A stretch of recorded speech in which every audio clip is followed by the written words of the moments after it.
Hey guys, MetalJesus here, and today I have something very cool to show you. I have all 6 of the retro-themed wireless controllers released by 8bitdo.com.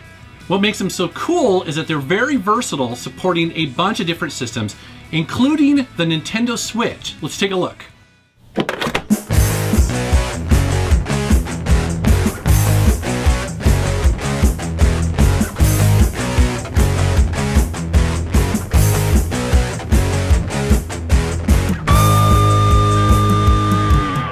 Now, before we get started here, I know some of you are curious if this is a sponsored video or not.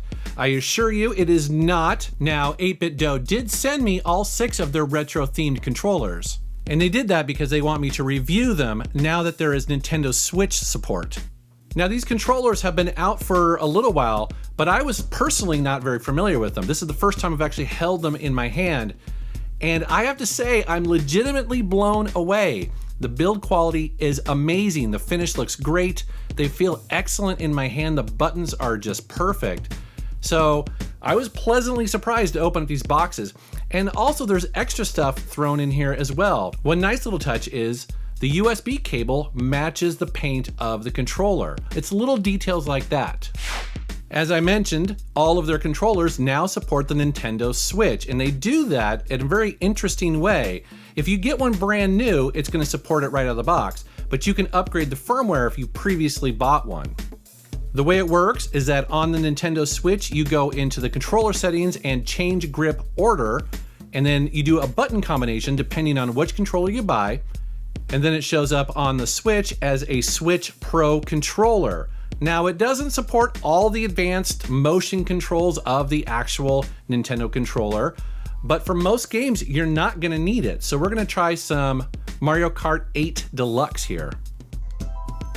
You'll notice at the bottom of this controller some colored LEDs. That's primarily used to give you some feedback, especially when you're pairing the device to something new. And now we're playing Mario Kart 8, and honestly, it feels natural. I mean, there's no noticeable lag over the normal controller.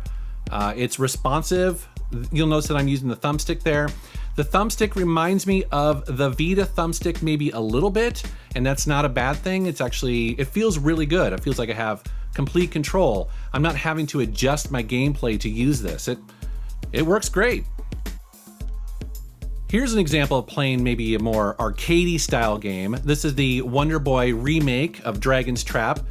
And again, I'm using the controller. It doesn't feel slow or sluggish or any noticeable delay, but that's probably because, again, it's using Bluetooth, which is, you know, pretty standard at this point. But notice I'm using the D-pad a lot, and yeah, it feels normal.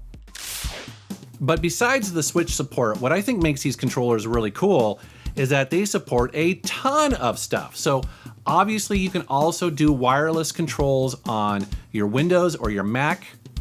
Right here I'm using a program called OpenEMU, which is a great emulator software. Now, my Mac detects it as a PlayStation 4 controller, and again, Zelda plays great. Here's some Mario Kart 64. And then I threw at the controller a shooter, which can be very twitchy. You have to be very precise here. This is Star Soldier on the TurboGrafx 16, and in the boss battle, I was holding my own. It was not a problem. However, if you are really concerned about controller lag, you can directly connect the controller to the PC with the USB cable. Right here, I'm playing a game called Jets and Guns, and this is through Steam, and it works fine. Remember, all of their controllers now support the Switch. Here is the Famicom version, which has this brushed metal look to it. It just looks and feels amazing. Again, I'm blown away. One thing to keep in mind is that they actually have 2 different versions of the firmware that you can choose from. And the reason for that is simple. These controllers don't have a ton of RAM built into them, but they support a ton of different systems, so they let you choose. For instance, I put the older firmware on the Famicom controller here, and also the Super Nintendo controller, because I wanted to replace the Retron 5 controller that came with the system. I hate that controller. This fixes it. These controllers are awesome. But if you want to go even more retro than that, here is the NES controller, as well as a Famicom controller. And again, look at that finish. It's beautiful. The attention to detail is amazing. And when I have an NES controller in my hands, I am gonna play Excitebike, one of my favorite games.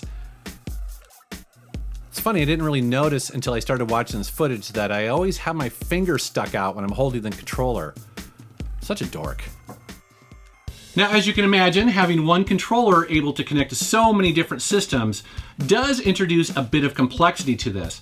The way that they handle that is the different button presses while you power it on. It puts it into different modes, and that's how you connect it to different systems.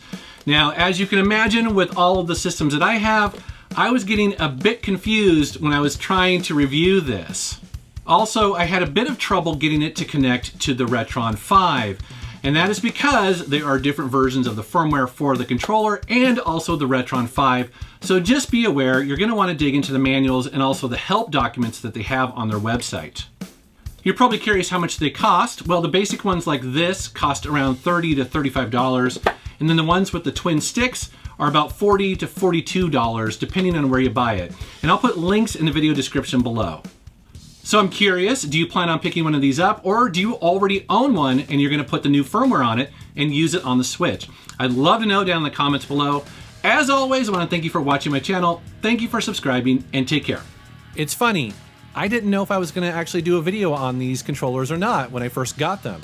The company offered to send them to me, which a lot of them do, but I never really say I'm definitely gonna be doing a video because I don't know if I'm gonna like them. I don't wanna review crap and do that on my channel.